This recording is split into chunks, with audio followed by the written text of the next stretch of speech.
Gracias, Henry. El día de hoy tenemos tres interesantes presentaciones, gracias a los miembros del Círculo Amigo de Filatelia de Perú.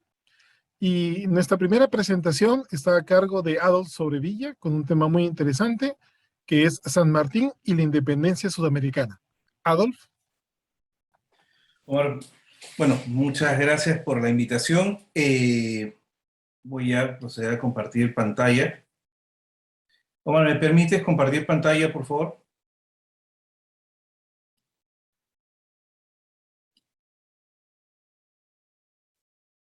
¿Ven, Omar, ¿se puede ver la imagen? Perfecto. Sí, se está viendo. Bueno, como todos saben, en el Perú estamos, prácticamente hemos celebrado el bicentenario de la independencia. Esta es una presentación que he venido trabajando desde el mes de abril de este año, con respecto a lo que es un poco la historia y la vida del general San Martín.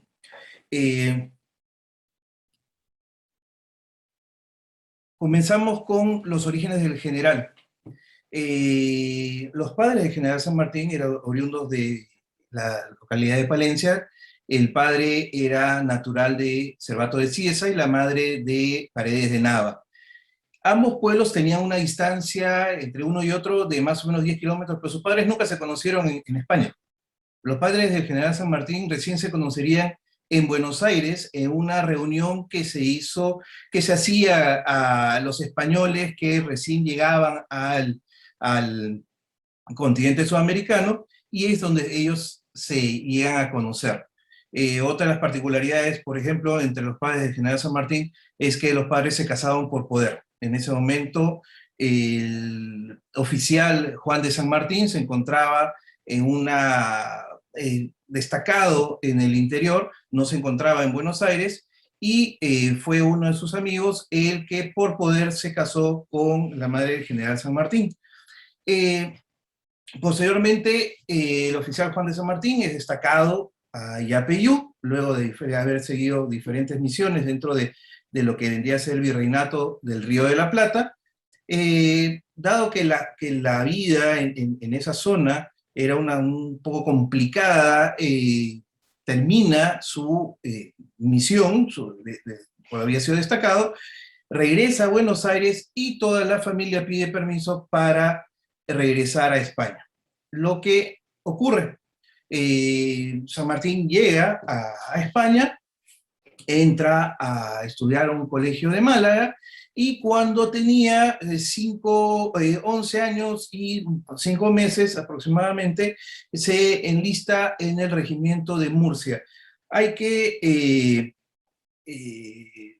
ver que, por ejemplo, en esa época, para poder entrar en los regimientos al servicio del rey, se debía tener como mínimo 12 años, pero él consiguió, por injerencia y ayuda de su padre, un permiso especial para que pudiese él ingresar. San Martín estuvo más o menos 22 años al servicio de la corona española. Su formación que se da en España se ve muy influenciada por los pensamientos de la Revolución Francesa, en lo que era la libertad, y igualdad y fraternidad, solidaridad. Estos principios de la Revolución Francesa le calan hondo en el general San Martín y en todo el movimiento independentista que se da en el continente sudamericano, y él viene ya con esas ideas. El general San Martín, el último, digamos, combate que realiza siendo oficial español es la batalla de Bailén, en la cual él es condecorado. Posteriormente a esa batalla, él es asignado al regimiento Sagunto, Sargento de Sagunto, pero él nunca llega a ejercer ese nuevo cargo, porque él pide su baja con sueldo y con la posibilidad de continuar utilizando el uniforme militar. San Martín retorna al continente sudamericano en 1812 y automáticamente, a pesar de que habían ciertos recelos, ¿no?, por las autoridades argentinas en ese momento, puesto que él había estado sirviendo a la corona española, se le encomienda la creación de un regimiento, y es él el que crea el regimiento Granaderos a Caballo, que hoy por hoy es un regimiento histórico y que aparte es la Guardia Presidencial. San Martín, el único combate que llega a tener en suelo argentino es el famoso combate de San Lorenzo, en el cual se inmolaron varios soldados, entre ellos Sargento Cabral, el capitán Bermúdez, que dan la vida por proteger al general San Martín, puesto que en el combate el caballo cae herido y aprisiona una de las piernas del general sin poder moverse. Y estaba prácticamente para ser ultimado por las tropas españolas, y son sus hombres los que lo llegan a salvar. Posteriormente a este combate que se da, como digo, es el único combate que se da en suelo argentino, el general pide que sea destacado a Cuyo para, digamos, cuidar su salud y demás, y él es nombrado gobernador de Cuyo en 1814. Cuyo, bueno, acá hay muchos que son argentinos, saben perfectamente de Cuyo, que formaba en ese momento las provincias de San Juan, San Luis y Mendoza, y él aprovecha su estadía no solamente para desarrollarla administrativamente, apoyó mucho el tema de la vacunación, en ese momento era la viruela la principal causa, sino para comenzar a darle forma a lo que sería al Ejército de los Andes. Es en el Plumerillo donde él comenzaría a recibir los diferentes voluntarios y soldados que se querían unir a la causa, y comienza a preparar lo que vendría a ser y es conocido como una gran epopeya, el cruce de los Andes. Hubieron diferentes, no solamente estuvieron los granaderos a caballo, estuvieron el Regimiento 7, el Regimiento 8, estuvieron el Escuadrón de Cazadores, fueron diferentes las unidades que acompañaron en el cruce de los Andes. Aquí, por ejemplo, podemos ver en esta estampilla, en esta hoja souvenir, donde se indica, por ejemplo, los pasos en los cuales el ejército se movilizó, las tropas que lo acompañaron al general San Martín, y una representación de un cuadro del cruce de los Andes. Esta estampilla es del 2017, justamente cuando se conmemoró el bicentenario del cruce de los Andes. El cruce de los Andes tomó casi un mes aproximadamente, entre enero y febrero de 1817. Aquí he querido un poco presentar algunos de los generales que lo acompañaron: Álvarez de Arenales, el general Gregorio de las Heras, y en la representación de la estampilla de abajo podemos ver nuevamente el cruce de los Andes. Esa es una pintura que obra en el Instituto Nacional Sanmartiniano. Tuvimos la gentileza de que nos diese la imagen para poder emitir la estampilla en el Perú. Esta estampilla se llegó a emitir cuando yo era presidente del Instituto Sanmartiniano del Perú. Y al costado podemos ver el primer escudo que tiene el Perú a la llegada del general San Martín.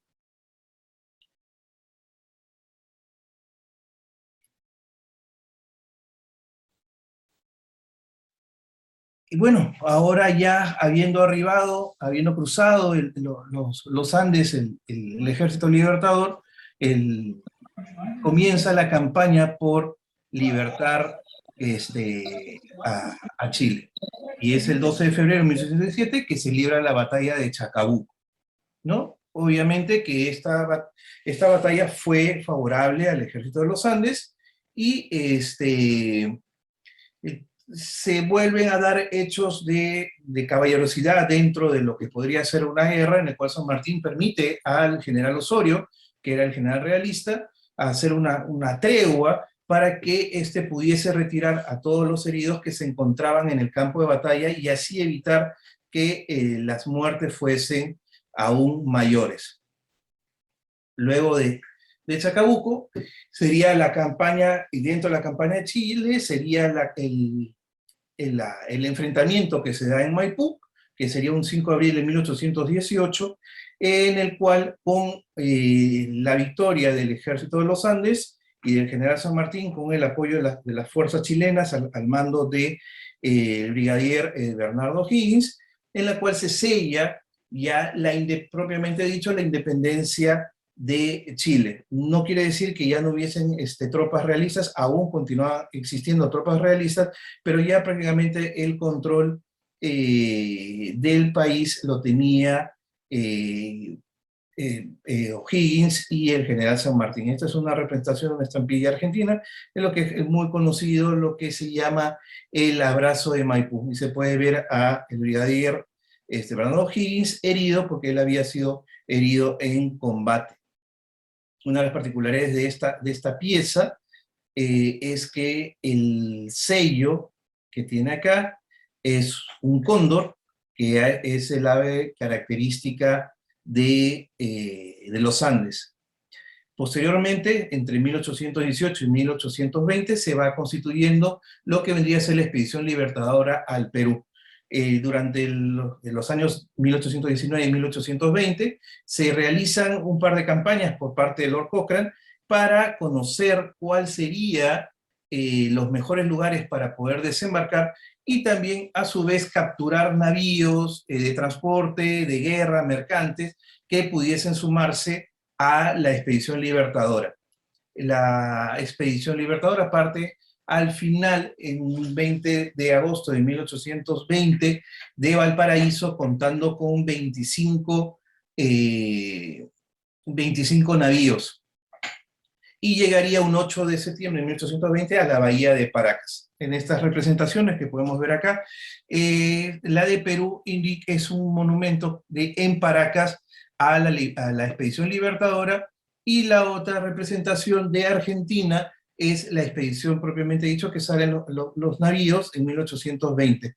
Aquí hay una curiosidad más, que es que tanto Chile como Perú, con más o menos 10 años de 11 años de diferencia, emiten estampillas conmemorativas de Lord Cochrane, en las cuales prácticamente el diseño son muy similares, el color y la imagen que se utiliza. Es una imagen que se encuentra de Lord Cochrane, que se encuentra en el Museo de Rancagua.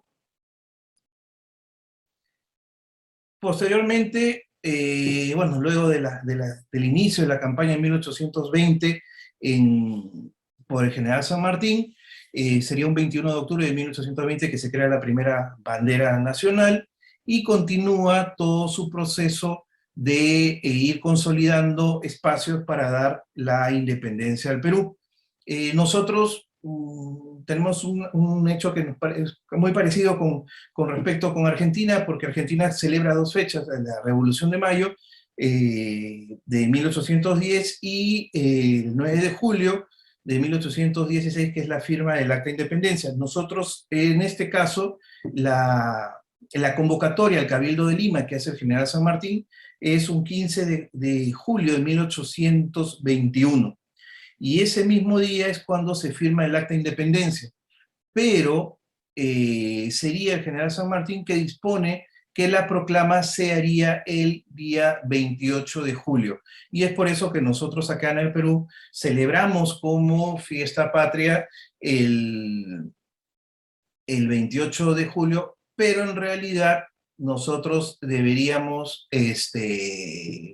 y celebrando, digamos, la firma del acta de independencia. Como ahora se ha hecho un poco con este bicentenario, se ha podido recuperar algunas festividades. Y la proclama se hizo un poco a la usanza española, no solamente se hizo en la Plaza de Armas, se hizo en la Plaza Merced, frente al convento de los Descalzos. Era una usanza española que cualquier edicto del rey o del virrey se diese en diferentes plazas para que esta pudiese darse por informada.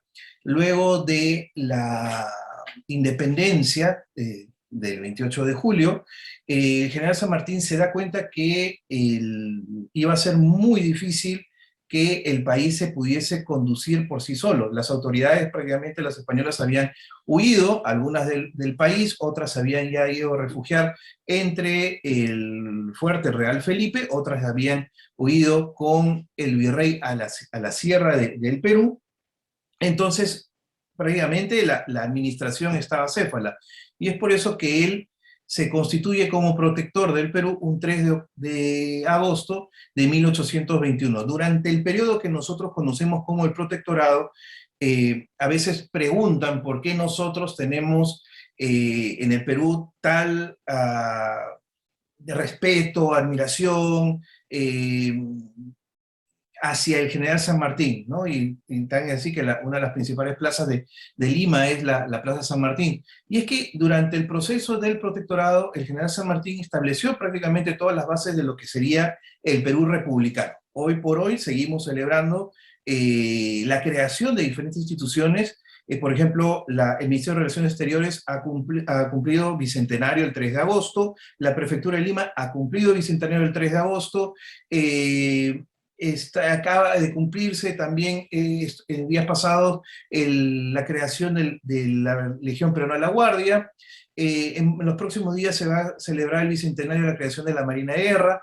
Entonces, durante ese proceso del protectorado, que duró aproximadamente un año, un mes y 17 días, el general San Martín no solamente creó las instituciones que las que he mencionado, se fundó la Biblioteca Nacional con gran parte de los libros donados por él, se creó la primera escuela normal para varones, que estaba a cargo del maestro Thompson, que era una escuela de corte lancasteriano. Creó el primer banco de emisión, se hicieron unos billetes, los primeros billetes que tuvo la República. Si bien es cierto, este banco de emisión no duró mucho tiempo, pero sirvió. No, en esa época no existía el papel moneda que se conoce, y tan es así que las impresiones se dieron en abecedario. Si uno puede llegar, hay algunos todavía, esos billetes que todavía existen, cuando uno los voltea, en la parte inversa hay letras, porque se imprimieron en abecedarios que estaban disponibles en la imprenta. Creó la Alta Cámara de Justicia en reemplazo de la Real Audiencia, y así sucesivamente una serie de instituciones que posteriormente han continuado y tienen ya más de 200 años de vigencia. También creó la primera distinción, que era la Orden del Sol. Pueden ver la Orden del Sol, que en su estado primigenio lo siguen utilizando en Argentina, los liceos sobre todo. Nosotros ya en el Perú, la distinción se entregó entre 1821 y 1825. Posteriormente, esta fue prohibida, digamos, su entrega, y sería en el centenario del presidente Leguía, en 1921, que establece que la Orden del Sol sería la máxima distinción que se otorgaría por servicios a la nación, pero ya con algunas modificaciones, que es la Orden del Sol actual que nosotros tenemos.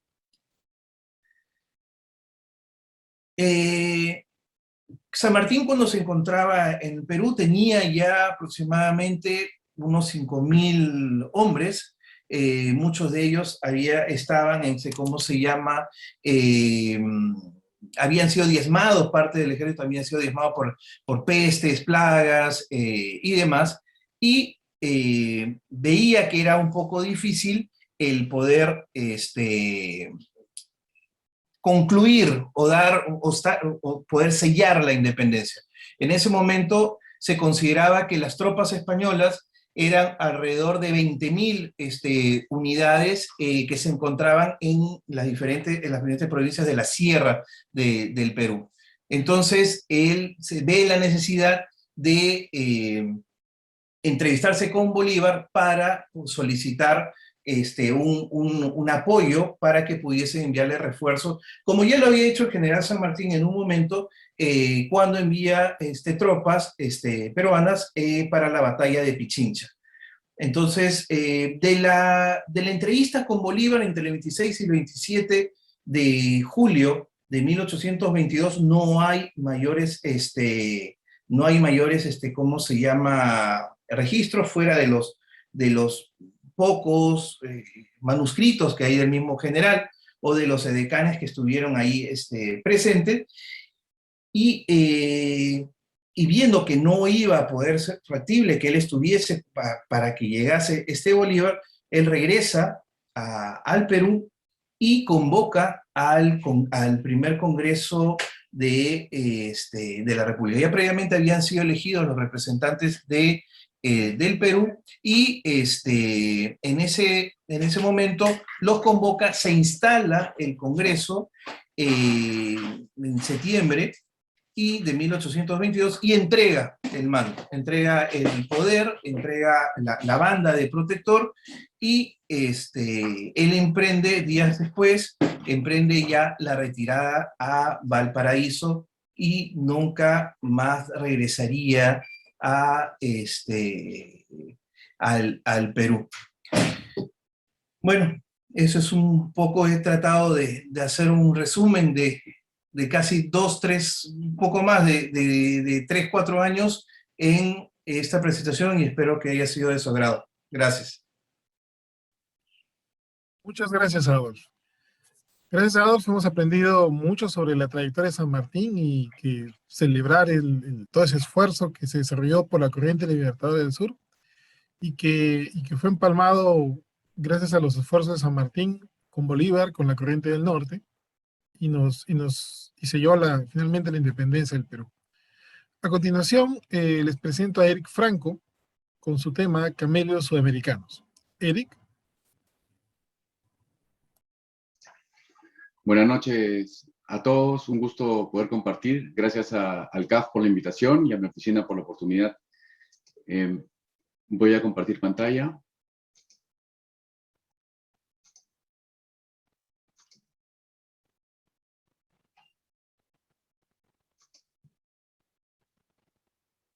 Bien.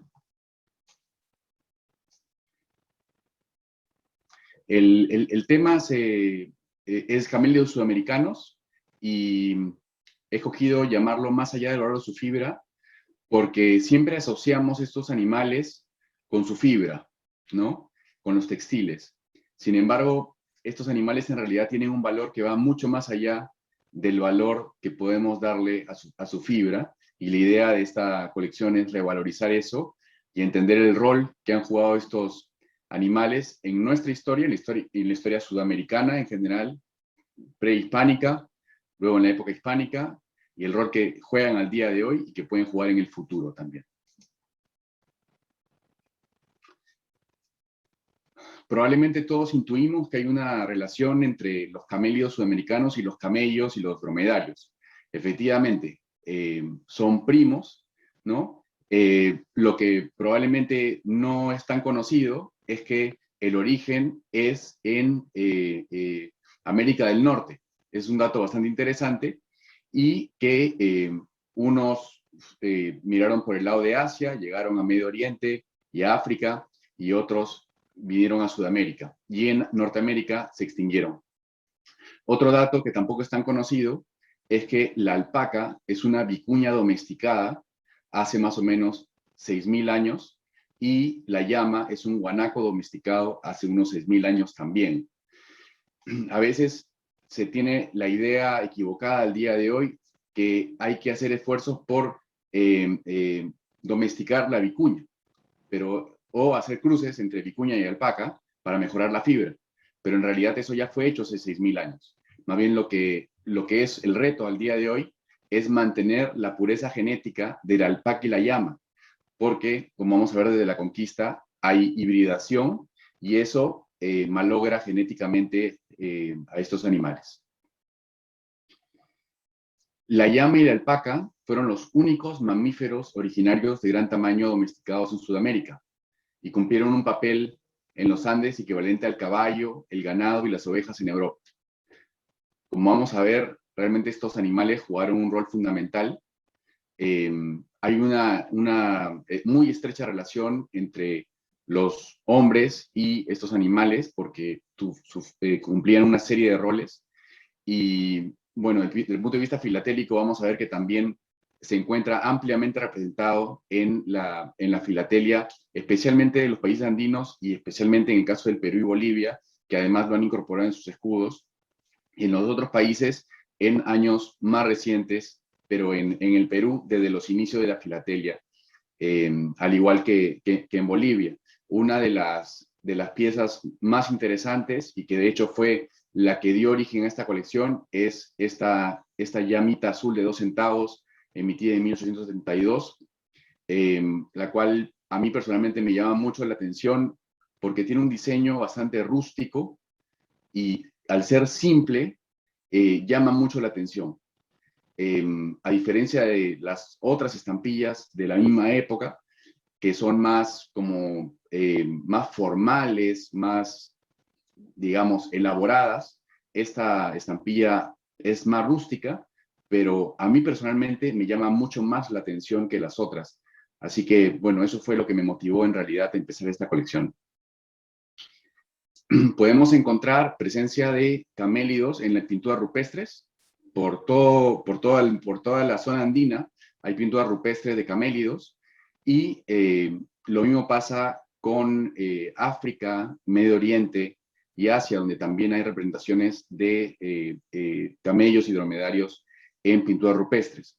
En la época pre-inca también hay presencia de los camélidos, especialmente llamas, en El Señor de Zipán, por ejemplo, y en otros entierros importantes, lo cual hace ver que había una cercanía muy importante entre las culturas y estos animales. Y muy interesante, no solamente las culturas de la sierra, sino también de la costa. En cuanto a las estrellas, hay varias constelaciones incas y pre-incas que tienen que ver con llamas y con alpacas. La más conocida probablemente es una llama que es una constelación oscura que es bastante grande y que tiene una cría. Y esa constelación que se llama Yacana, en esa constelación, el ojo de la llama está en el pie de la constelación del Centauro. Es muy interesante todo el tema de las constelaciones incas y pre-incas, y la presencia de camélidos muestra la importancia que tenían estos animales en todos los aspectos, ¿no? Las llamas y las alpacas se aprovechaban prácticamente de una manera íntegra. Se aprovechaba su carne, su cuero, sus tendones, su hueso, su fibra. El excremento se aprovechaba para orfebrería, metalurgia y como combustible, tanto para cocinar como para calentar. Cuando sucedió la conquista, hay varios especialistas que afirman, pero no se ha logrado encontrar un sustento histórico fidedigno para poder afirmarlo así, pero hay una indicación de que efectivamente hubo una gran reducción de población, tanto humana como de camélidos. Se considera que al cabo de 100 años de la conquista había fallecido el 95% de la población y el 90% de los camélidos. Uno de los efectos del choque cultural es no apreciar los recursos locales y privilegiar los recursos que se conocen. Es así que los conquistadores buscaron extender su propio ganado y en esa época se perdió el conocimiento especializado para la cría de llamas y alpacas. Los conquistadores no distinguían claramente entre las especies y evidentemente no las valoraban de manera especial. Y según estudios de ADN, hubo hibridación, o sea, cruce entre llamas y alpacas en esa época. Y esto confirma la falta de cuidado en la crianza de estos animales. Durante el virreinato, la principal actividad económica fue la extracción de mineral. Y esto generó un crecimiento demográfico en los nuevos centros de explotación como Potosí y Cerro de Pasco. La necesidad de Potosí era amplia, era un complejo que contenía una mina, un ingenio, casa de moneda y una ciudad donde incluso habitaba la élite indígena que ya se había insertado en las prácticas europeas citadinas. Potosí fue la mina de plata más importante del Nuevo Mundo del siglo XVI y esta actividad dependió en gran medida de las llamas como medio de transporte. Las llamas que en la época prehispánica habían servido para múltiples usos y tenían un rol diverso en la sociedad. Para los españoles fueron principalmente un medio de transporte y los prefirieron las llamas que las mulas. Y se aprecia que durante un largo periodo, con seguridad hasta el siglo XIX, pero se extendió hasta el tiempo de la República, se usaba las llamas para hacer transporte en las distintas rutas que había de comercio. En el mapa que vemos a la derecha de la filmina, podemos ver las distintas rutas identificadas y por esas rutas habían caravanas de llamas que se usaban. Esta es abajo van a ver un sobre prefilatélico de Potosí a Sucre, unas máquinas franqueadoras con muestra de llama representando la caravana que va de Potosí, llega al Callao y se va por barco al extranjero, ¿no? En cuanto al imaginario, estos animales fueron una de las novedades más pintorescas del Nuevo Mundo, y al punto que América se solía asociar con ellos. Sin embargo, con el pasar del tiempo, se empezó a asociar más con los países andinos. La independencia, como ya se ha mencionado en la presentación de Adolf, ¿no?, estaba influenciada por las ideas de la Ilustración. Buscó revalorar los recursos minerales, animales y vegetales como muestra de valor de las tierras liberadas. En el Perú se tomó la vicuña para representar al mundo animal por su valiosa fibra. Acá vemos interesantemente que en la época de la República ya se veía principalmente a estos animales como valiosos por su fibra y se fue reduciendo el rol que tenían, ¿no? Ya se estaba quedando con ese rol. Sin embargo, en el imaginario no se distinguía tan claramente entre la vicuña y la llama, siendo que probablemente la llama estaba más presente que la vicuña, que es salvaje. Entonces, si bien se escogió una vicuña para el escudo nacional, la vicuña no está presente en la vida diaria, en cambio la llama sí lo está. Es por eso que vamos a ver indistintamente cómo en estampillas y en billetes hay muchos casos en los que se usa una llama en el escudo nacional cuando se debería usar una vicuña, o puede ser errores, simplemente cuando se manda a hacer el dibujo, el dibujante podría creer que está dibujando una vicuña y termina usando una llama como modelo, ¿no? Bolivia incluyó en su escudo una alpaca. Al igual que el Perú, muestra la variación de la fibra sobre otros usos. Entonces vemos, en el Perú se usó la versión salvaje y en Bolivia la versión domesticada. Luego, Argentina y Chile han incluido buena cantidad de todos los camélidos, pero en los últimos años. En Colombia, Ecuador y Venezuela se ha usado poco comparativamente. En los otros países andinos no se usó la imagen de los camélidos.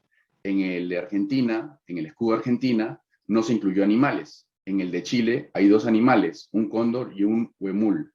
un animal típico del sur del país, ambos de un igual tamaño e importancia. Los escudos de Colombia y Ecuador contienen un cóndor y el de Venezuela un caballo indómito blanco. La primera vez que en Perú se optó por un motivo distinto al escudo nacional, aparte de la emisión provisional de la Pacific Steam Navigation Company en 1866, se usó el diseño de 2 llamas. Muy interesante. Antes, en las primeras emisiones filatélicas, giraban en torno al escudo nacional. Y la primera vez que se cogió algo distinto, se cogió 2 llamas, lo cual realmente refleja qué tan presente están las llamas en el imaginario nacional como algo que representa al país. El Perú tiene un estrecho vínculo con la llama a nivel de su imaginario colectivo. Actualmente, la alpaca tiene una mayor presencia en el imaginario que la llama, lo cual se condice también con la mayor población de alpacas. Considero que ello se debe a su uso productivo para fibra. Muy interesante cómo si al día de hoy uno piensa en camélidos, como nombre, probablemente lo primero que se nos viene a la mente es llama, porque es un nombre que se usa en distintos sentidos. Pero la alpaca está más presente cuando pensamos en usar uno de los camélidos para alguna actividad productiva. Y esto tiene que ver con su uso como fibra, que es el principal uso comercial al día de hoy. Esto se refleja en la población. Más o menos hay en el Perú una población de 4 millones de alpacas contra 700.000 llamas. Filatélicamente vemos en el slide un dinero verde con escudo invertido y un dinero azul primera emisión, mostrando ambos el escudo del Perú. Abajo vemos la primera emisión dentada, es una prueba mostrando las dos llamas, y vemos una prueba de cuño también de la primera serie, de la serie de déficit, esta prueba de 1879. Así como Francia se identifica con un gallo o China con un oso panda, el Perú se identifica generalmente con una llama o a veces toma un guanaco. Es curioso que digamos, no siempre sea una vicuña, que sería el animal que aparece en el escudo, ¿no?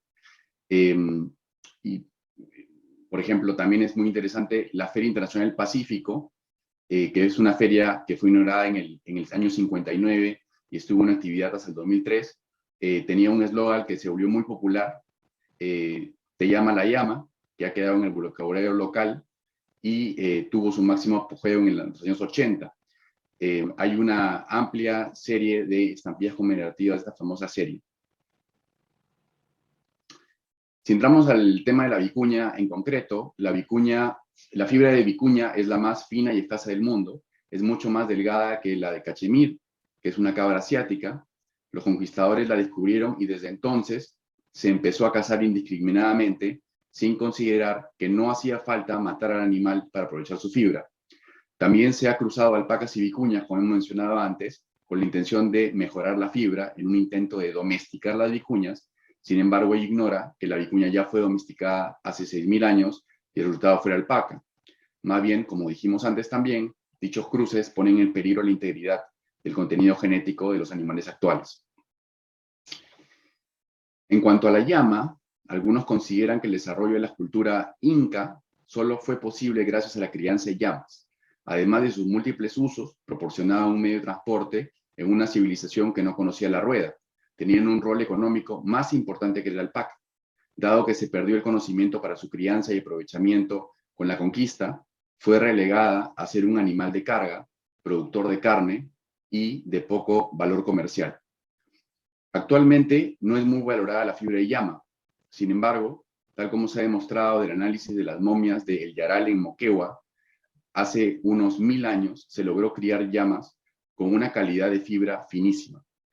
Desde el punto de vista filatélico, se aprecia un sello muy interesante de la receptoría de llama.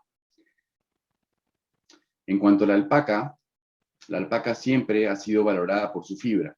Actualmente hay múltiples empresas que la explotan en el Perú y en el mundo.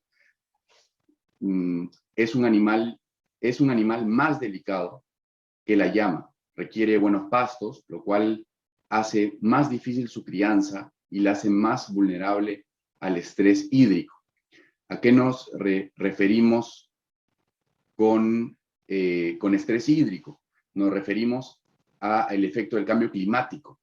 El Perú es uno de los países, es un país clasificado como altamente vulnerable al cambio climático porque tiene zonas desérticas y depende de los deshielo de sus glaciares. Los glaciares están retrocediendo, eso está generando estrés hídrico al día de hoy en la zona andina, y esto afecta a las alpacas, en las cuales están teniendo abortos, por ejemplo, y las llamas están resistiendo más el estrés hídrico.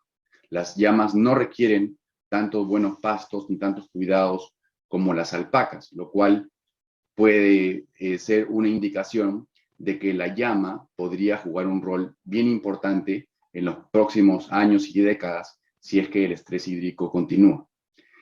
La alpaca es el camélido al que más atención se le da por la posibilidad de explotar su fibra de buena calidad, y el Perú es el país con mayor población de alpacas, pero hay una cantidad importante en muchos otros países, incluyendo Australia y China. Es muy interesante saber que hay buenas poblaciones de alpacas en el extranjero, y China tiene una estrategia para hacer crecer su población de alpacas, y Australia igualmente. En Australia hay un experimento, por ejemplo, de mejorar la fibra de llama también, y han logrado replicar una fibra de llama de muy alta calidad. En cuanto al guanaco, podemos decir que si la llama es un animal subvalorado, el guanaco, al ser silvestre, lo es aún más. Dado que no se ha visto un uso económico específico y debido a que es silvestre, ha sido motivo de olvido y caza excesiva. El guanaco es el mamífero más grande originario de Sudamérica. Se distingue el guanaco peruano del patagónico. El guanaco peruano está en peligro de extinción, mientras que el patagónico no. Los guanacos patagónicos son abundantes en Chile y Argentina, y ambos tienen carga genética distinta, por lo cual se consideran distintos. Una de las imágenes que siempre me hace imaginarme con más ilusión el tema de los camélidos es una imagen descrita por Darwin cuando viajó por Sudamérica. Él estuvo por Sudamérica alrededor del año 1835, y él indicó que había visto guanacos en la costa. Inclusive por ahí se dice que vio guanacos tomando agua de mar, lo cual físicamente es poco probable. También hay un escrito que indica que se contaba que los guanacos pasaban de isla a isla en el mar, lo cual es sorprendente porque rompe el mito de creer que los camélidos son solamente de las zonas altas. Y al día de hoy se puede ver guanacos en los desiertos costeros rondando, lo cual tiene esta poderosa imagen de traernos a la mente su relación con los camellos y dromedarios, que son sus primos. Bien, muchas gracias. Eso ha sido todo lo que tenía que decir con relación a mi presentación. Muchas gracias. A ti, Eric, ha sido una charla muy interesante donde hemos podido ver esta riqueza que tienen los camélidos sudamericanos, no solamente en el Perú, sino en otros países como Bolivia, Chile, Argentina, Ecuador, Colombia, donde este camelio no solamente forma parte del ecosistema, sino de las vidas de todos los pueblos de toda la región andina. Pues a continuación me toca a mí el tema de la reforma agraria, y Martín ya se comunicó conmigo, así que terminando mi presentación, concluirá la serie de charlas con la conferencia de Martín.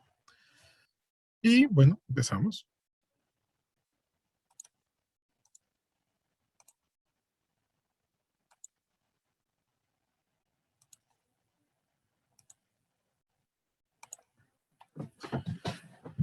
Pues muchas gracias nuevamente por asistir a la charla o a la conferencia que el Círculo Amigo de la Filatelia está brindando.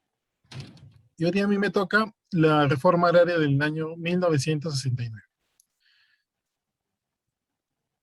Esta presentación se divide en dos secciones, los detalles temáticos y técnicos, y luego una serie de variedades y errores que esta emisión ha presentado desde su lanzamiento. ¿Cuál es la situación de los campesinos en el Perú? Pues desde la conquista, las comunidades andinas fueron encasilladas en una serie de corregimientos, ¿no? Donde se obligaba a los indios del lugar y estaban supervisados por alguna autoridad española. Estamos hablando del año 1540, 1500 y algo. Y durante todo el virreinato español, la situación no cambió mucho, ¿no? Estas personas eran tratadas muy mal, en condiciones muy duras, y de tanto en tanto habían algunas revueltas donde los juntaban, o donde se juntaban, discúlpenme, y se sublevaban contra el poder. Pero todas estas revueltas siempre fueron aplacadas y ellos regresaron a esa condición que les fue impuesta después de la caída del Imperio Tahuantinsuyo. Pues pasó la independencia, cambio de poder, ¿no? Ya los criollos y los que nacieron en esta tierra tomaron las riendas del gobierno, del gobierno del país, pero esta población campesina seguía en las mismas condiciones eh, muy difíciles, repartidas por todo el territorio. 1821 pasó y llegamos entre los años 1900, 1918. El Perú estaba con muchos latifundios, con muchas haciendas grandes, de grandes extensiones. Los hacían trabajar, ¿no? De sol a sol, por pan y agua casi, y sin derecho o sin la posibilidad de progresar. Entre estos años, un gran producto que salía de agropecuario era el azúcar, y era un muy, muy buen negocio. Grandes ciudades costeras como Trujillo, Chiclayo, comenzaron a construir puertos para poder comercializar sus productos. Pero la condición de estas personas no cambió. Para estos años, pues estos latifundios, estas haciendas, ¿no? Que congregaban mucha tierra en el Perú, comenzaron a ser adquiridas por tres grandes grupos, los holdings, ahorita, que eran los hermanos Larco, Rowe and Company y los Gildenmeister. Y estos tres eran los que prácticamente poseían el 49% de la superficie agrícola del Perú. O sea, la mitad de toda la producción salía de estas tres presas, ¿no? O tres grandes de esa industria agroindustrial. Y poseían una cantidad de terreno que pues, hoy por hoy podría ser, nos sorprendería mucho, ¿no? La cantidad de terreno que abarcaban. Y las condiciones se hicieron mucho más difíciles para todo este campesinado que trabajaba la tierra, ¿no? Que lo hacía por centavos o por una miseria.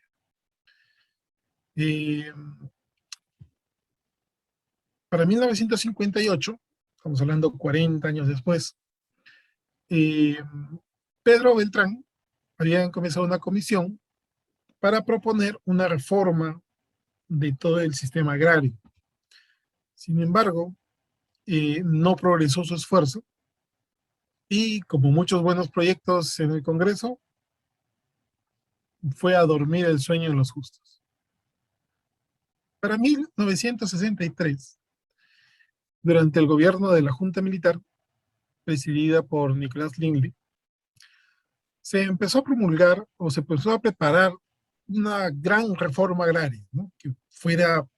Que abarcara a todo el país en los diferentes niveles. Y para aprobar este sistema, pues ellos fueron a Cusco, ahí donde queda Machu Picchu, por ahí. Para comenzar en un pequeño valle llamado La Convención este sistema de reforma agraria. Sin embargo, como proyecto piloto, no prosperó. Al año siguiente, Fernando Belaúnde Terry, que fue presidente de la República, un tema que quiero aclarar es que durante estos años de los 50, 60, 70, los golpes militares eran comunes y había más militares en el poder que civiles. Bueno, Fernando Belaúnde Terry, que era civil, empezó a darle empuje a esta reforma agraria porque estaba convencido de que esto podría cambiar mucho la dinámica social e industrial del país. Sin embargo, esos grandes holdings o grandes firmas del norte del país, poderosísimas, los Gildenmeister, los Larco, tenían muchos intereses en el gobierno. Entonces, Fernando Belaúnde no quiso pelearse con estos grandes intereses y los omitió, por decirlo una palabra, para hacer una reforma mucho más ligera y poder llevarse bien con estas grandes firmas. Sin embargo, esto no fue muy bien visto por la población de entonces y fue un germen de la siguiente etapa política del país, ¿no? Que fue la revolución que encabezó en 1968 un grupo de militares al mando del general Velasco Alvarado, que terminó, obviamente, derrocando a Belaúnde y instaurándose en el poder la Junta Militar, que poco tiempo después lo instauró a él como presidente de la República. ¿Qué hizo Velasco? Velasco en el 68 pues, asumió la presidencia de la República y durante el corto tiempo, ¿no?, que él tuvo en el poder, comenzó a sentar las bases de muchos cambios en el país. Hizo reformas en distintas áreas, pero por la que más se le recuerda fue por la reforma agraria, pues él quiso poner fin a esta oligarquía que había de las grandes familias del norte del Perú, que tenían una extensión de tierra inmensa, o sea, muy grande, y decidió cortarla de raíz, simplemente diciendo, vamos a expropiar la tierra y se la vamos a dar a las personas que habitan en ella, que la trabajan. Y para poder consolidar eso, creó las cooperativas agrarias de producción, para poder administrar estas extensiones de tierra y poder hacer que en conjunto estas cooperativas pudieran administrarse, autoadministrarse y sustentar a estas comunidades. La idea detrás de esto era que poder hacer un cambio estructural en el país. Y eso solamente era una de las tantas reformas que instauró su gobierno militar.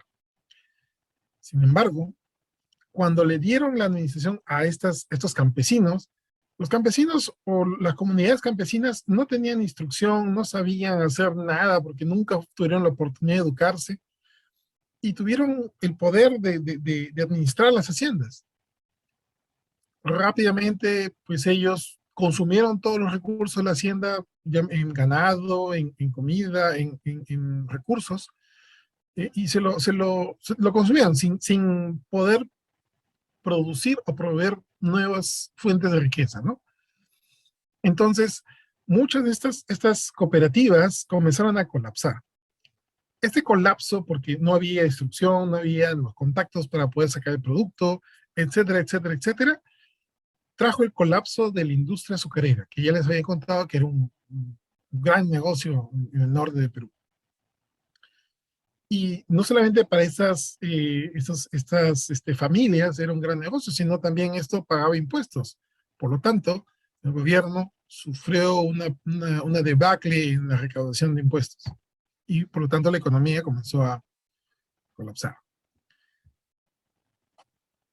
En el marco de esta revolución que hizo el general Velasco, el sistema de correos, o el servicio de correos, o Correos del Perú, lanzó una serie que nota aparte, pues ya había sido confeccionada anteriormente durante el gobierno de Belaúnde, al que fue derrocado, y se le reselló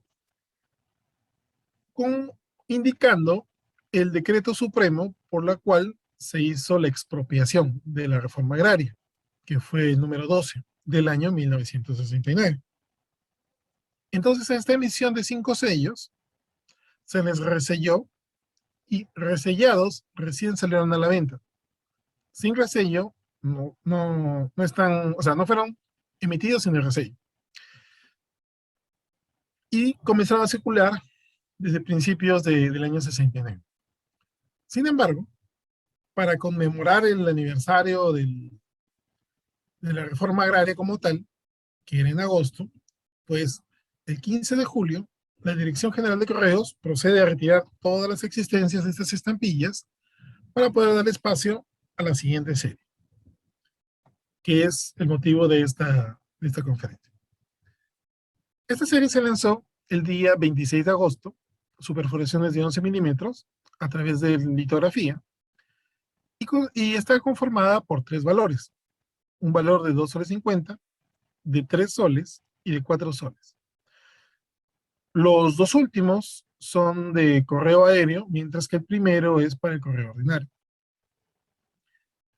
Se emitieron 2 millones de ejemplares del valor de 2,50 soles y 1 millón de ejemplares del valor de 3 y 4 soles. También puede conseguir a través del boletín informativo que ven en su lado izquierdo, ¿no?, de esa época, que también se emitieron sobres de primer día, y estos sobres de primer día se emitieron unos 2,000 ejemplares. Todo este trabajo fue realizado por la empresa gráfica San Martín, una empresa local que durante muchos años tuvo a cargo la confección y elaboración de las estampillas en el Perú. El diseño principal de esta serie es obra de Carlos Seiter, que era un muy buen ilustrador que trabajó por muchos años en el correo, y representa al trabajador andino, ¿no?, cuyos pies están enraizados en la tierra, como pueden ver, que levanta los brazos así, mirando al cielo con las cadenas rotas. Y en la parte inferior tiene el texto Reforma Agraria, y especifica ya mucho mejor que el resello de la serie anterior, que esto fue posible a través del decreto ley 17716, emitido el 24 de junio de 1969. Este valor que ven aquí es para el correo ordinario, que es el valor de 2,50 soles, y también tienen el mismo diseño, pero en distinto color, los valores de 3 soles y 4 soles que corresponden al correo aéreo. También pueden ver el sobre de primer día que se realizó por la Dirección de Correos, ¿no?, muy bonito, que pues el diseño del sobre también fue obra de Carlos Seiter. Pueden ver pues estas terrazas que nosotros les llamamos andenes, y pueden ver a un cóndor ahí sobrevolando en un valle andino y con una ladera muy escarpada, ¿no? Muy bonito diseño.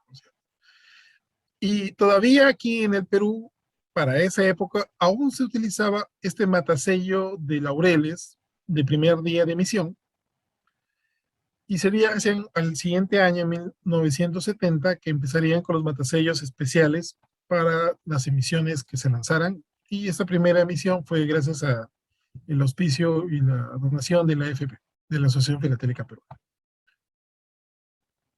Aquí pueden ver una carta circulada vía aérea por un porte de 9 soles 50, dirigida de Perú a Argentina.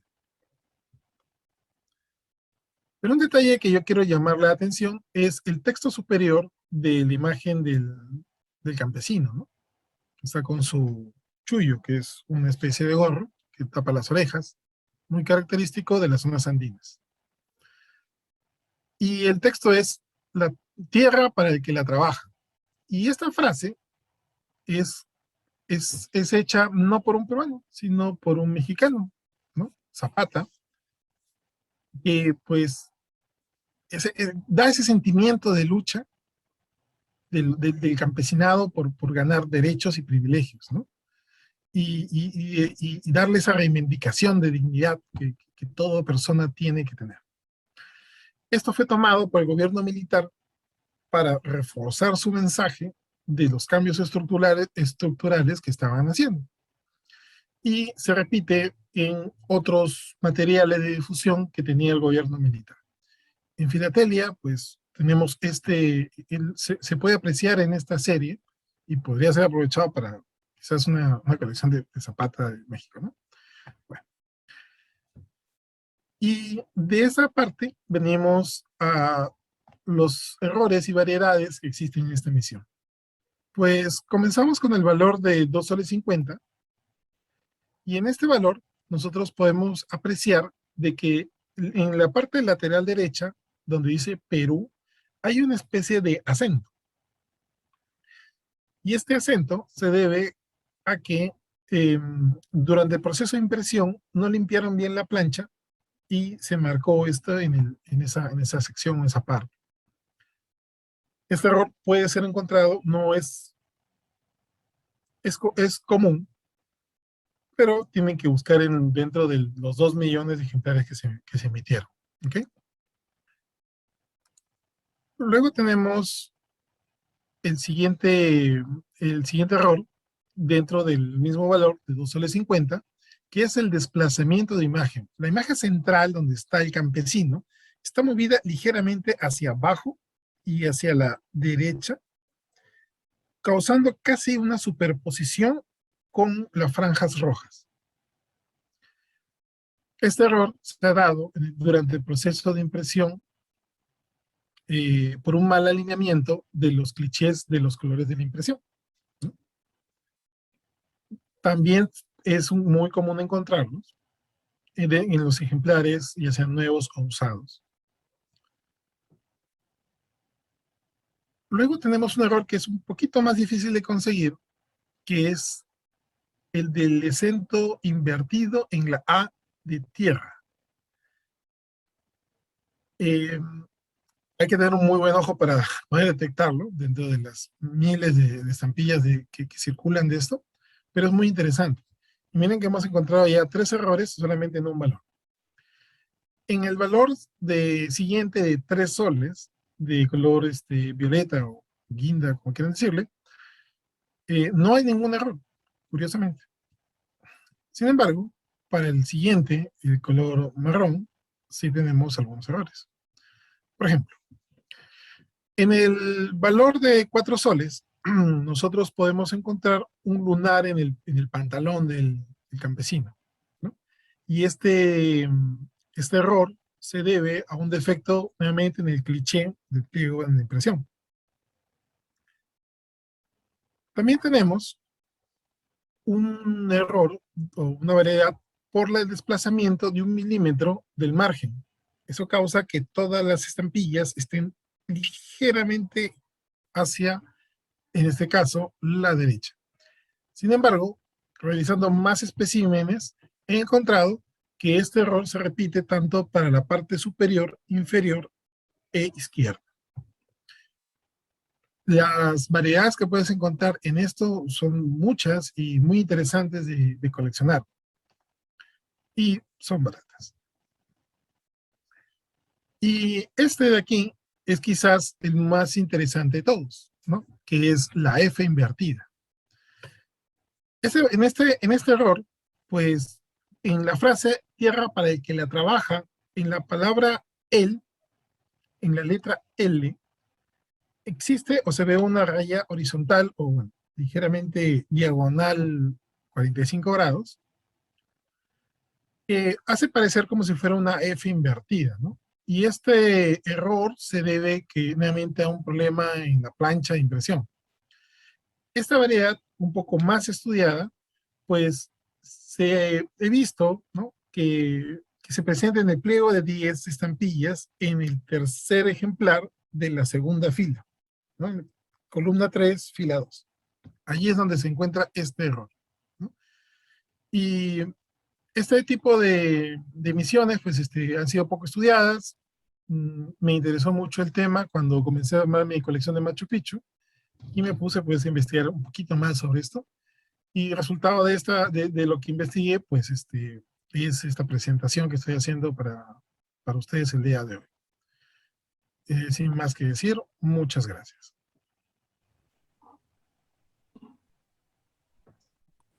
Ahora, para terminar la noche, vamos a escuchar a Martín Gálvez con su tema Faros del Perú.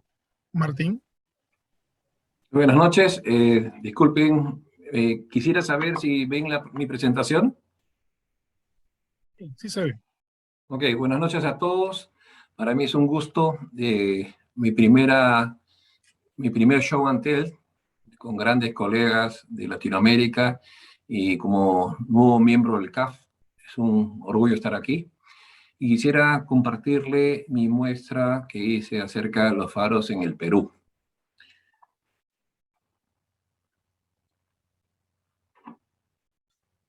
Los faros, bueno, perdón, se pasó. Esto es, hice una sola hoja de, un ratito que la tecnología me está fallando. Ok, y hice una hoja de A3 con todos los faros que se han emitido en el Perú y también con referencias de lugares como los ríos, el río Amazonas, el lago Titicaca y también sitios emblemáticos de la costa peruana. Comenzaré con mi presentación indicándoles que los faros en el Perú siempre han sido los testigos de muchos casos de abordajes, combates navales, naufragios, pescadores y navegantes perdidos en la bruma y al garete cuando están sin rumbo. Y estos grandes desconocidos, que son parte de puntos referenciales en las costas o las riberas de ríos o de lagos, son grandes gigantes que son testigos de muchas cosas que pasan y conectan a los puertos de los ríos, mares en el Perú. Y en estos 200 años han formado parte de nuestro bicentenario. Toda navegación siempre se tiene que trazar un rumbo. Y este rumbo y los ayudas para la navegación las dirige en el Perú la Dirección de Hidrografía y Navegación de la Marina de Guerra del Perú, que es el encargado de trazar los rumbos y los puntos de referencia, sean boyas, faroletes o faros, que ayudan en diversas actividades relacionadas con el comercio marítimo, fluvial y lacustre. La pesca, el turismo, el tránsito libre de los navegantes, están ubicados en puntos estratégicos de las costas y la ribera de los ríos, y depende el alcance geográfico del cual se quiera divisar o tenerlo a la vista, como dicen en términos de navegación, tierra a la vista o faro a la vista. Y estas características están marcadas en las cartas náuticas del Perú. Estos faros en el Perú tienen ubicaciones geográficas, como el caso de nuestro faro más al norte del Perú, que da la bienvenida al Perú a los navegantes que vienen desde el norte hacia nuestras costas y ingresan y dan la bienvenida al mar del Gran Almirante Miguel Grau. Inicialmente fue instalado en el año 69 y luego de varias modificaciones, en el año 2000 se construyó un nuevo faro, mejor tecnología, con un alcance lumínico de 9 millas náuticas. Como referencia la estampilla de 1979 en la serie que es Nuestros Héroes de la Guerra del Pacífico, y esta estampilla del faro Punta Capones fue emitida en el 2004 En la parte superior de esta estampilla indico la posición geográfica, las coordenadas para ser ubicada muy fácilmente y como referencia. Tenemos faros famosos en el Perú. Esto fue en una emisión del 2009, en un sobre del primer día, donde mencionan y hacen referencia a dos faros emblemáticos. Uno de ellos lo tengo de fondo de pantalla, que es el faro La Dársena al Callao, y el siguiente faro es el faro La Marina, en las costas de Miraflores. También ahí comparto el folleto filatélico de esa emisión. El muelle de Dársena al Callao es un faro atípico de todos los faros que normalmente uno acostumbra ver en imágenes, estampillas, postales o diferentes formas, ¿no? Está en el muelle de guerra del Callao, frente a la Plaza Grau, que ha sido también testigo de muchos acontecimientos en nuestro primer puerto. Uno de los primeros faros de lo que es de hierro fundido fue instalado en 1889, cuenta con un alcance de 12 millas náuticas, y en el año 73 se le instaló en la parte superior de este faro, que tiene un reloj por los 4 lados en la parte superior, una luz verde para guiar a las embarcaciones menores, porque en ese muelle no solo se embarca el personal de la Marina de Guerra, sino se embarcan embarcaciones menores de pesca, remolcadores, que acercan a los tripulantes a sus embarcaciones.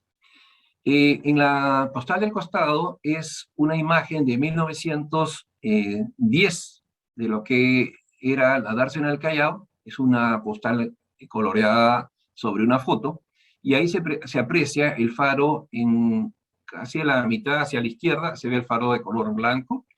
Esa plaza ahora existe, pero eso actualmente es parte de la Plaza Grau del Callao. En el caso del faro La Marina, es un faro que fue diseñado primeramente por el famoso arquitecto Gustavo Eiffel en el año 1900.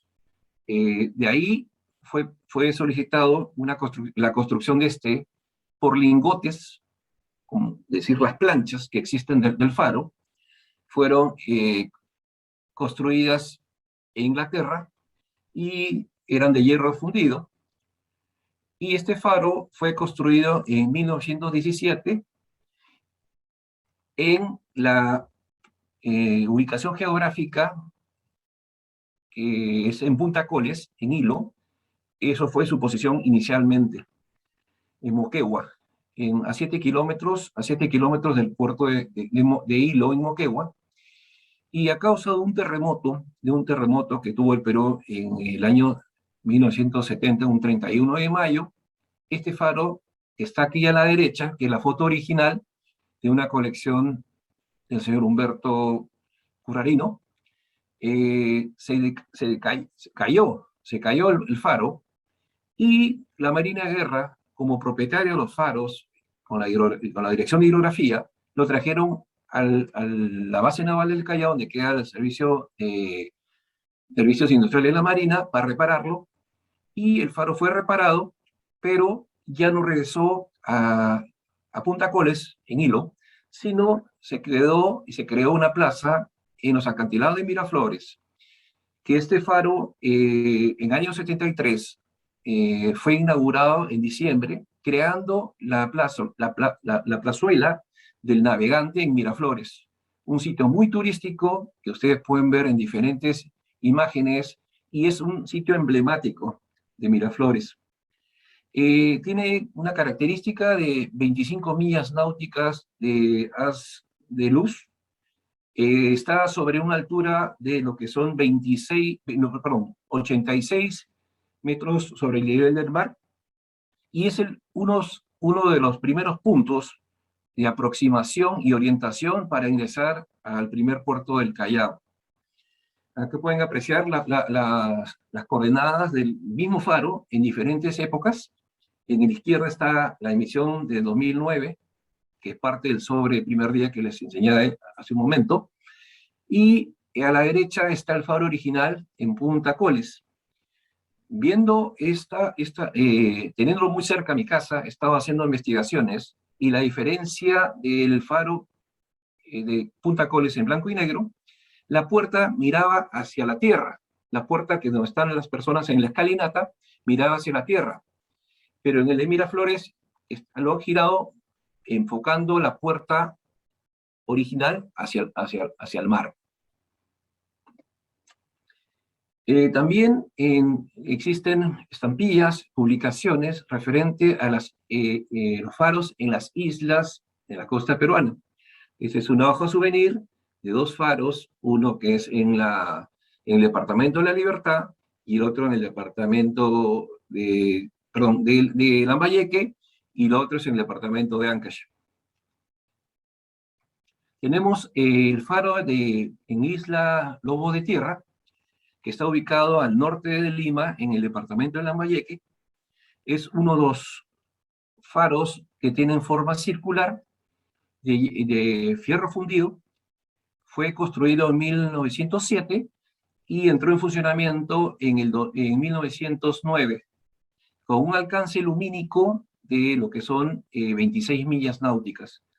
En el año 1939 fue cambiada la lámpara inicial por una lámpara automática, y en el año 94 tuvo una reingeniería y le colocaron paneles solares para que tengan autonomía y funcione de la mejor forma y oriente a los navegantes que se acerquen a las costas de Lambayeque.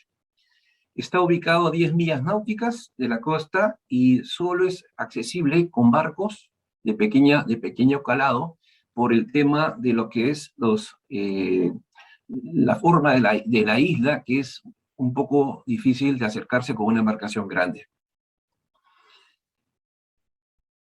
Dentro de esta hoja souvenir se encuentra el faro de Isla Blanca, ubicado en las cercanías del grupo de islas frente al puerto de Chimbote. Fue instalado en 1942, su alcance lumínico es de 6 millas. En el año 71 fue mejorada su alcance lumínico a 25 millas. Actualmente este faro está fuera de servicio porque existe en la isla Ferrol un faro que lo reemplaza, pero quedó como algo emblemático, y lo mantienen, pero está fuera de funcionamiento. Acá tenemos, ya cerca a las costas de Lima, en el grupo de isla de Huaura, el faro que es Islote Pelado. Es un faro que, dentro de la biodiversidad que existe y las reservas protegidas sobre aves guaneras, aves marinas, donde en esta isla se han mimetizado las aves guaneras con el faro, tanto así que las únicas personas autorizadas para ingresar son el personal de hidrografía, con la autoridad que protege en el Perú la vida silvestre en las reservas naturales. Tiene un alcance lumínico de 10 millas, y para hacerle mantenimiento a esta isla, que es media escarpada, que no es fácil de desembarcar en esta isla, se utilizan muchas veces helicópteros para hacerle el mantenimiento o hacer un cambio, una mejora a este faro. Aquí tenemos las islas Faro de Chincha, que se encuentran en el departamento de Ica. Estas islas se encuentran a 280 kilómetros de la ciudad de Lima, hacia el sur. Fue uno de los primeros faros que fue instalado a gas, que funcionaba a gas en el año 1920. Pero como cosa curiosa, si aprecian la estampilla del lado izquierdo, que fue emitida en el 2004, existe un error porque la foto original que sale en esa estampilla no es el faro de las Islas de Chincha. Es el faro del Cerro Carreta, que queda en el norte del Perú, en el departamento de La Libertad, muy cerca de la ciudad de Trujillo, en las costas de ese departamento. Si ven en la foto que está a la derecha, es la foto original del faro de Islas de Chincha. Son muy similares, pero hay unas diferencias existentes en el sentido de donde está la franja naranja, en el faro a la izquierda, que es de Montes Carreta, no tiene ventanas, y el faro de Chincha tiene 2 ventanas. Y también el terreno es una isla, la isla de Chincha es muy plana, a diferencia que tiene el Monte Carretas, una isla rocosa, que es totalmente, el relieve es distinto, ¿no? Justo les comparto aquí un matasello que vamos a hablar en la siguiente diapositiva sobre el río Amazonas y el lago Titicaca. Esto fue emitido en 2009. Aquí esto es el faro que se encuentra, el faro Pijauyal, es en el río Amazonas, fue instalado en el 2004, en la ribera del río Amazonas, el cual es el río más caudaloso del mundo, ubicado en el departamento de Loreto, en la Amazonía peruana, y fue el primer faro en la Amazonía, en lo que es la travesía por el río Amazonas, que fue instalado con paneles solares. Tiene un alcance lumínico de 6 millas náuticas, y es uno de los 7 faros que durante el recorrido en el territorio peruano del río Amazonas pueden encontrar, ¿no? Tenemos las coordenadas. Esta estampilla fue emitida en el 2004, y acá se ve el tamaño de nuestro río Amazonas, conocido mundialmente. Aquí también tenemos el faro de la isla de Soana, en el lago Titicaca. Está ubicado en la misma isla, en Puno, a 3.827 metros sobre el nivel del mar. Es uno de nuestros faros más altos que tenemos, y uno de los más altos en el mundo, que está muy cerca a la frontera lacustre con la hermana República de Bolivia, que da bienvenida a los navegantes que vienen de Bolivia a ingresar al Perú. Su alcance lumínico es de 17.5 millas náuticas. Por mi parte, esto sería mi exposición y mi show and tell acerca de mi exposición, que realmente pues ha sido la primera, y espero que les guste. Agradezco al CAF y a todos los colegas que están en línea por su atención. Muchas gracias. Muchas gracias, Martín. Bueno, gracias a ustedes, gracias a los 4 por la presentación. Muchas gracias. Muy bien documentada. Bueno, ronda de preguntas. Así es, los que tengan preguntas aquí levantan la mano en la parte. Mauricio, ¿dónde está? En reacciones, ¿no? Reactions. Está en reacciones, sí, dependiendo de su versión de software, levantan la mano y les aparece aquí arriba como la tengo yo. Exacto. Ok, ya que levantaste la mano, Mauricio, ¿cuál es tu pregunta? Ahora sí tengo una pregunta. Primero, felicidades a todos los expositores. Mi pregunta va para Omar. Omar, con relación a este proceso de reforma agraria que hubo en Perú, ¿el proceso fue exitoso? Esa es una pregunta. Y la otra es, ¿la gente que recibió la tierra tenía derecho pleno sobre la tierra? O sea, si la podían disponer de ella si quisieran. Te lo pregunto porque aquí en Honduras, cuando se hizo un proceso similar al que mencionas tú, se les dio el título con una condición que no podían venderla. Después podían tener derecho de las ganancias, pero no podían disponer de la tierra por un periodo de tiempo. Después sí eran de un dominio, creo que se llama dominio pleno, que pueden hacer lo que quieran con el terreno, pero originalmente para hacerlos conservar la tierra, no se les dio la opción de que la podían vender. Entonces me gustaría saber si en Perú fue similar Y en lo que mencionas que muchos no pudieron administrarla, fue algo que también sucedió aquí. Entonces, por lo visto, eso ocurre en todos lados. La reforma agraria fue un proceso que impactó a muchas personas, no solamente a los campesinos, a los dueños en ese momento de la tierra y a muchas otras personas. Como ya he dicho en la exposición, pues afectó la economía. Y cuando se realizaron estas expropiaciones y se le daban a las cooperativas comenzaron la administración. En algunos casos repartieron la tierra, en otros casos no lo hicieron. Fue mixto esto. Y hasta el día de hoy hay marcas de ese proceso de reforma agraria. En mi opinión, y eso es muy parcial, no fue exitoso. De verdad, fue un proceso traumático, ¿no? Para todos, para los que perdieron y para los que... Discrepo abiertamente de esa opinión, es personal, ¿ah? Ojo, Pues, es personal. eso es lo que yo digo, es personal, ¿no? Sí.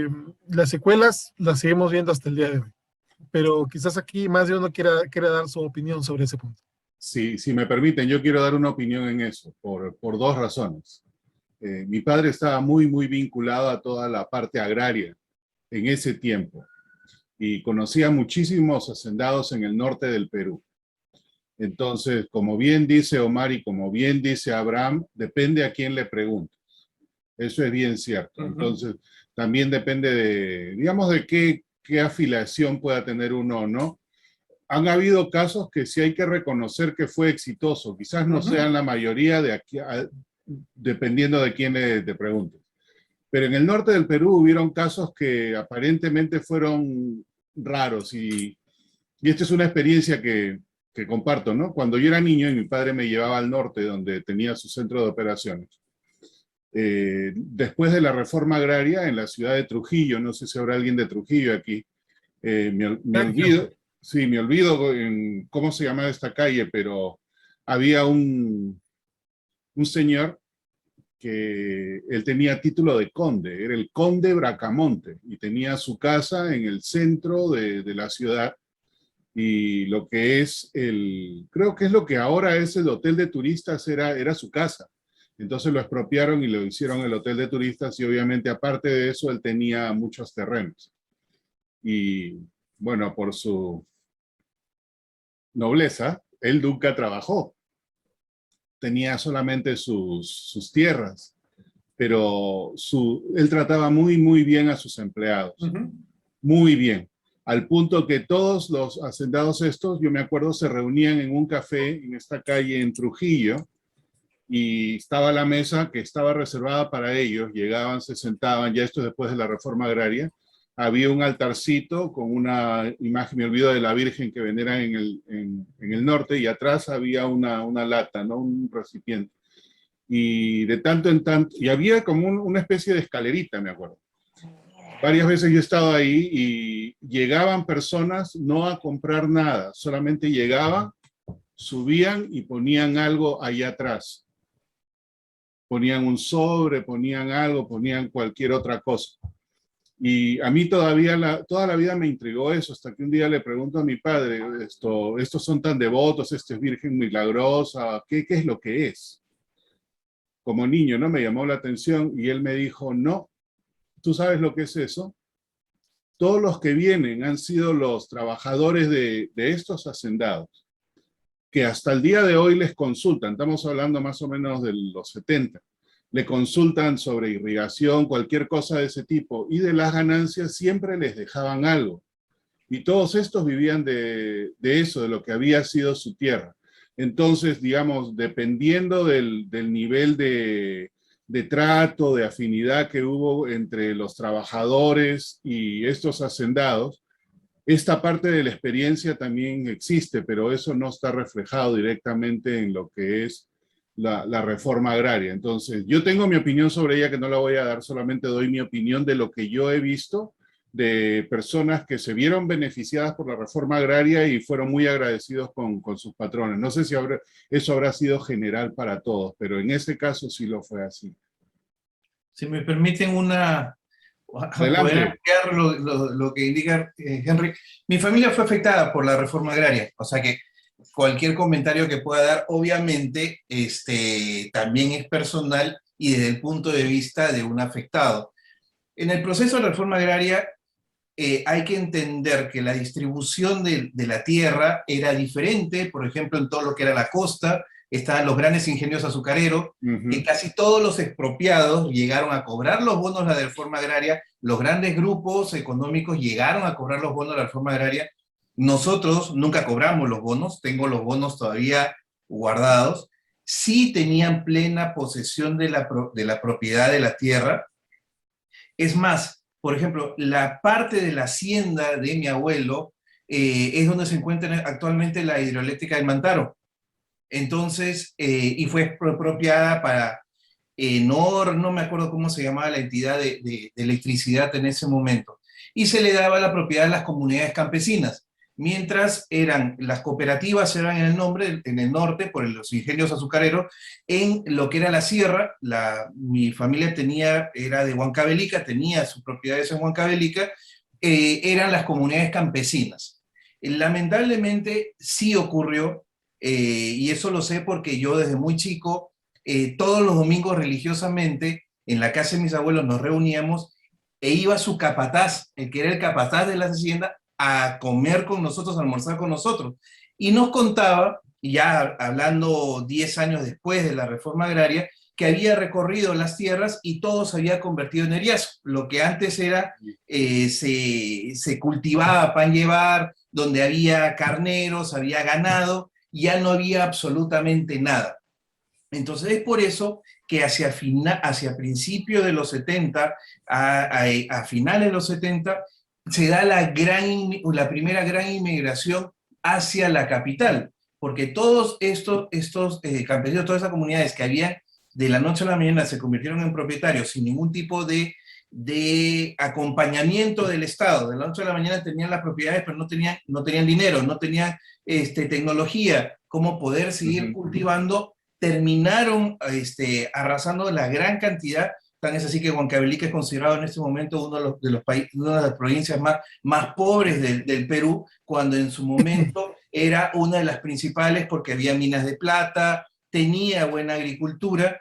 Entonces, claro, o sea, hay cosas que funcionaron, cosas que no funcionaron, no podemos tratar de manejarlo todo, pero como les digo, mi familia fue afectada.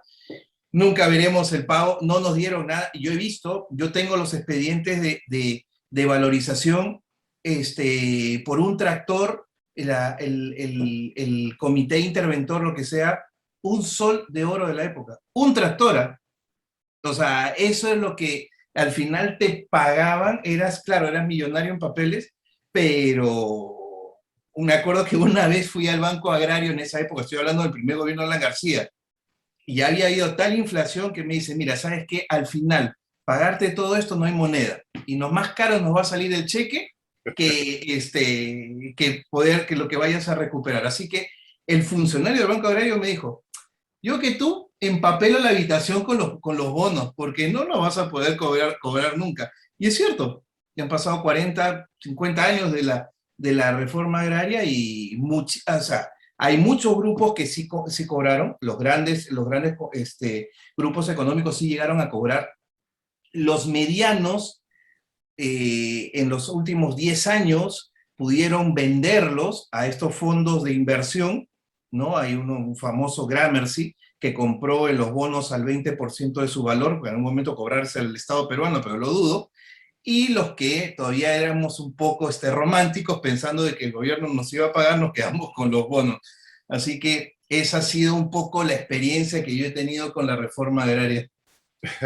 Y solamente para aclarar, sol de oro era la denominación de la moneda, que estaba en la moneda, pero la moneda no era de oro, y también hay muchos chistes de esos que lo hacían pasar como oro cuando eran de bronce. Bueno, es otra cosa. Yo tengo una pregunta para Martín, creo, sobre los faros. Entiendo que los faros también se identifican por el tiempo que gira la luz. Entonces, de noche pueden identificar en qué puerto están. Mi curiosidad es, ¿qué entidad en el mundo regula regula eso, regula el tiempo que le dan a determinado faro, porque supongo que no es arbitrario, debe ser regulado de alguna manera. Ok, Henry, muchas gracias por tu pregunta.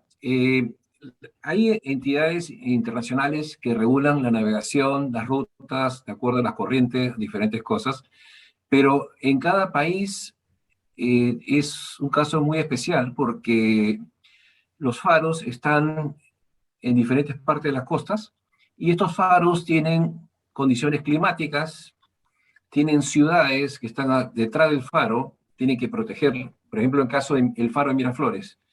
Yo de niño viví a 2 cuadras del faro, y para mí era espectacular que en la noche no había ningún edificio en el molecón de Miraflores y pasaba el haz de luz encima de las casas. Claro, pero hay momentos que uno tiene que adecuarse, va creciendo las ciudades y los edificios. Imagínese si uno compra frente al mar y frente a un faro, no puedes dormir nada. Eso lo regula la Dirección de Hidrografía y Navegación. En otros países tiene otro nombre, pero la Marina, la Armada, en el caso de Chile se llama Armada de Chile, en Perú es Marina de Guerra, tienen direcciones de hidrografía y navegación. Hidrografía ve el tema de las corrientes, ve las mareas, y la navegación es un tema que llega hasta Naciones Unidas. En Naciones Unidas existen estamentos que manejan lo que es la protección y prevención en el mar. También existe el NOAA, que es el tema de los huracanes, tifones, diferentes cosas que son instituciones internacionales. Pero básicamente en cada país, Henry, lo hace la Armada o la Marina de cada país, para que ellos conocen sus climas, conocen las condiciones de acuerdo a la época del año, y eso es un tema que sirve mucho para todos los navegantes. Y básicamente los faros ahora poco a poco van a comenzar a desaparecer porque ya los GPS satelitales ayudan mucho, pero es un landmark que es algo emblemático, ¿no? Porque uno, desde su teléfono, un iPad o diferentes equipos electrónicos, uno puede ver hasta el avión que está pasando encima de la casa de uno y sabe qué matrícula tiene, qué velocidad, qué tamaño. Y es un tema más como es la historia, ¿no? Los faros en la costa que ayudan mucho a los navegantes desde el inicio, que antiguamente eran colinas prendidas con fogatas, porque sabían a cierta hora barcos se acercaban y ayudaban, y la tecnología lo ha mejorado, tanto así es como lo que el correo, los correos electrónicos o los celulares lo dejaron a un lado los radioaficionados. Muchas cosas, la tecnología, para unas cosas es buena y para otras cosas va dejando de lado las cosas históricas. Pero estas son básicamente situaciones que son emblemáticas, un landmark para los navegantes y zonas turísticas.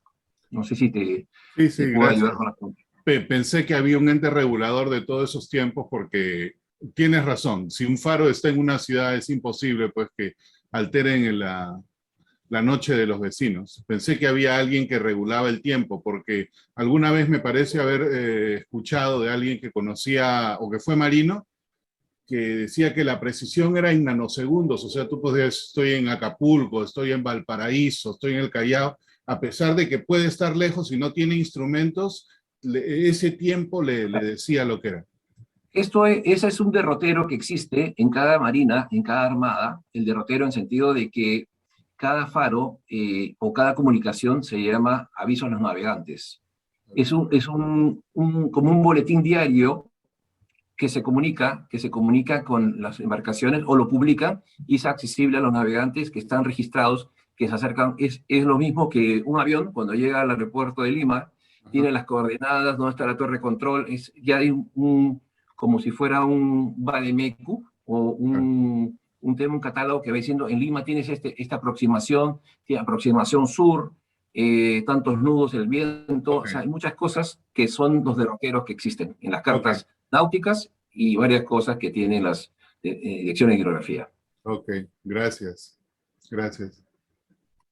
No veo manos en alto por ahí, pero seguro hay alguna pregunta adicional. Edna y después vamos con Yerko. Dale, Edna.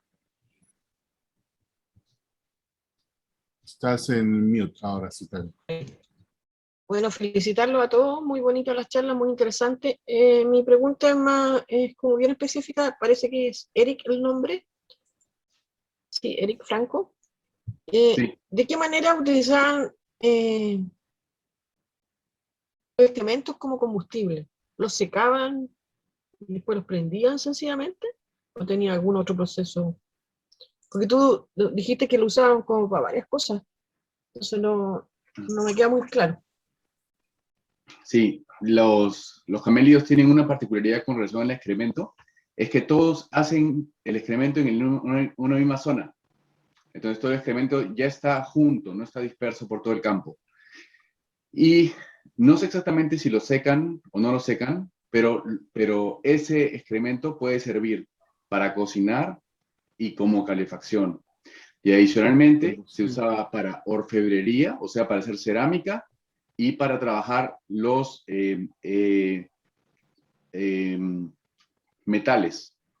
Y curiosamente, el excremento de camélidos da una llama relativamente suave pero constante, lo cual hace que la cerámica salga muy bien trabajada.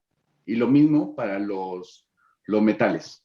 Entonces, tuvo un rol clave, tanto como cocina, calefacción y orfebrería y metalurgia. Gracias, Eric. Yerko. Buenas noches a los amigos peruanos, unas felicitaciones por su excelente presentación. Mi pregunta va para Eric Franco, pero antes de hacerte la pregunta voy a hacer un comentario. Primero que todo, en relación a los sellos, ya con Henry Márquez y Aldo Samamé y Samamé han dado unas buenas charlas sobre las emisiones, pero tú sí hablaste un poco sobre el tema del censo de las llamas y alpacas. Acá en nuestro país tú sabes que tenemos un tema productivo fuerte a nivel minero, por cuanto tenemos un alto desempeño en tránsito y por cuanto también tenemos una alta gama de llamas y alpacas desde Arica hasta Antofagasta, lo que yo he sondeado del año 99. En mi caso personal, por ejemplo, yo pude subir desde el año 99 hasta el año 2009 sin mayores inconvenientes, pero sujeto bajo un planteamiento de mi cliente de que tenía que regularme en base a 3 leyes, más un decreto de fuerza de ley frente al cuidado de la llama y alpaca. Después del año 2009, con la ley 21380, ¿por qué me la sé? Porque cada 2 meses tengo que saberla, interpretar para poder ver si puedo lograr subir con la camioneta o simplemente pedir asistencia a través de mi cliente minero. Eso en Perú, ¿cómo lo están regulando ustedes, Eric? No me quedó del todo clara la pregunta. O sea, hay unas zonas donde puedes ir en auto en algunas ocasiones, pero en otros momentos no te dejan ir en auto porque son zonas protegidas. ¿Esa es la pregunta? No, yo como turista puedo subir, pero estoy sujeto a la ley. Si yo me pillan, atropello una llama o una alpaca, Claro. o genero un robo, me voy preso. A través del concepto minero, yo tengo que regularme frente a mi cliente. Él va a ver si es conveniente que yo suba manejando o me pone un minibús que mejor me va a transportar desde Iquique, desde Antofagasta, para evitar el correr riesgo de que yo pueda tocar la bocina, alterarle la fauna.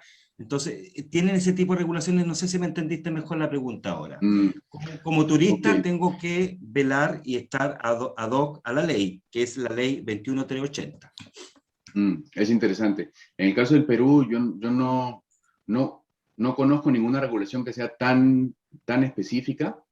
Lo que hay es algunas zonas que están protegidas, como reserva natural, por ejemplo, y bueno, pero no, o sea, bueno, obviamente hay restricción de caza, ¿no? Hay especies protegidas, pero Con el carro no estoy al tanto de que hay una regulación así en el Perú. Quizás la hay, pero yo no la conozco.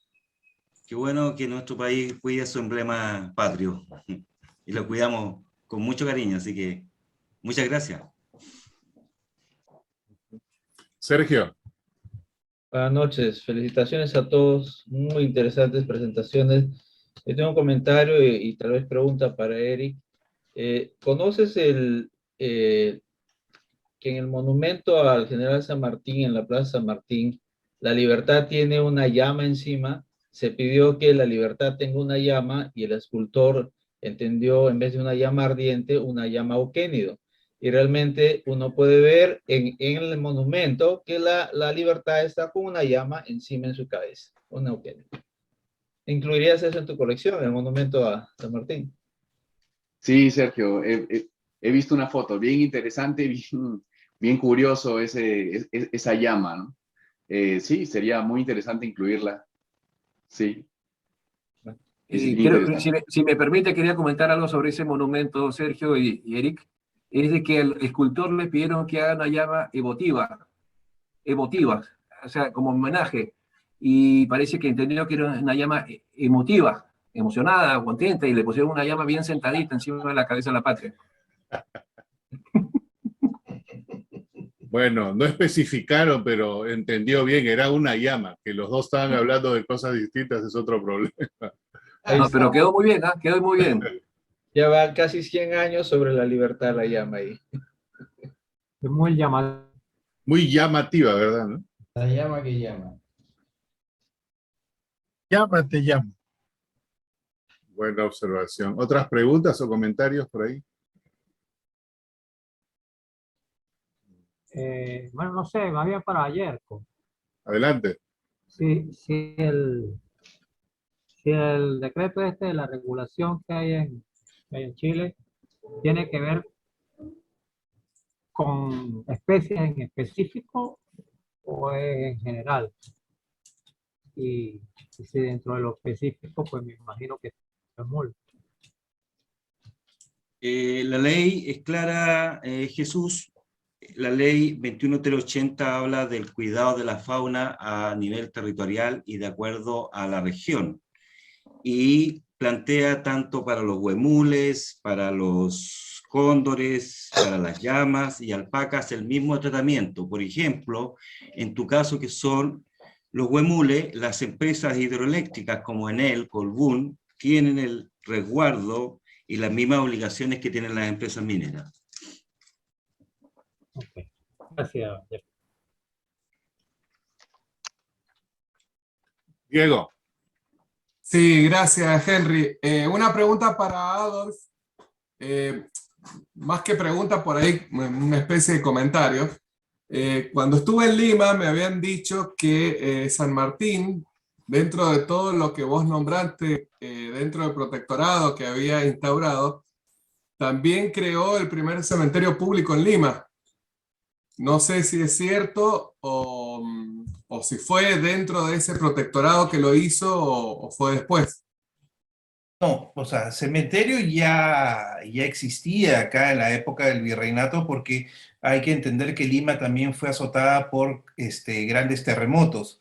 Entonces, lo que ocurre con el general San Martín, que el general San Martín durante el protectorado dictó un promedio de 200 leyes, aparte de bandos, en los cuales regulaba el funcionamiento de muchas como yo lo dije, los funcionarios españoles, al acercarse la expedición libertadora hacia Lima, huyeron. Entonces dejaron la administración de todo, de beneficencia, auspicio, entonces se fueron. Entonces San Martín comenzó a regular con leyes, y muchas de esas leyes, inclusive hay leyes que hace poco se tuvo que hacer revisión en el Congreso unos años atrás, unos 10 años atrás, en las cuales todavía habían leyes vigentes que hablaban de la piratería naval. Entonces, te imaginarás piratería sobre el año 2010, 2020, ya no tiene sentido, pues no existían ya los piratas ni corsarios. Entonces, ha tenido que hacer toda una revisión, pero el general San Martín lo que hizo fue ordenar con las leyes lo que ya existía y con, por ejemplo, en un ejemplo claro, era la Alta Cámara de Justicia. La Alta Cámara de Justicia, que luego se convirtió en el Poder Judicial, lo que nosotros conocemos como Ministerio de Justicia, ya existía previamente en Trujillo. Y había una corte, la reemplazó por la Real Audiencia. Entonces lo que él hizo fue ir acomodando lo que existía a la situación del momento. Claro. Bien, gracias. De nada. ¿Puedo agregar algo sobre el cementerio? ¿Me permite? Dale, Sergio. El cementerio, justamente como bien dijo Adolf, es antes de la llegada a San Martín. El famoso antiguo cementerio Presbítero Maestro abre en 1808 a iniciativa y trabajo de Hipólito Unanue, pero no le hacían caso. ¿Por qué? Porque la gente quería seguir enterrándose en las iglesias, en las catacumbas de las iglesias. Por el tema de las epidemias y el problema de sanidad se creó el cementerio, pero costaba muchísimo convencerlos y justamente como bien explicado, cuando ya inicia la República, lo que toca es ordenar aquellas cosas que ya estaban ahí y obligar de alguna manera que el cementerio se use. Perfectamente es un cementerio colonial y hay escritos muy interesantes por el mismo Hipólito Unanue justificando por qué tenía que haber un cementerio. Bueno, colecciona un poco estos documentos de epidemia y está abierto, pueden encontrarlo en el internet y muestra una época fascinante y a la vez antihigiénica en la que vivía esta ciudad en esa época, ¿no? Claro. Bien. Buena acotación. A ver, ahí. Bueno, no veo ninguna mano en alto más, así que con eso, muchas gracias nuevamente a los cuatro. Fue una presentación bastante interesante. Se les agradece. Y el día de mañana...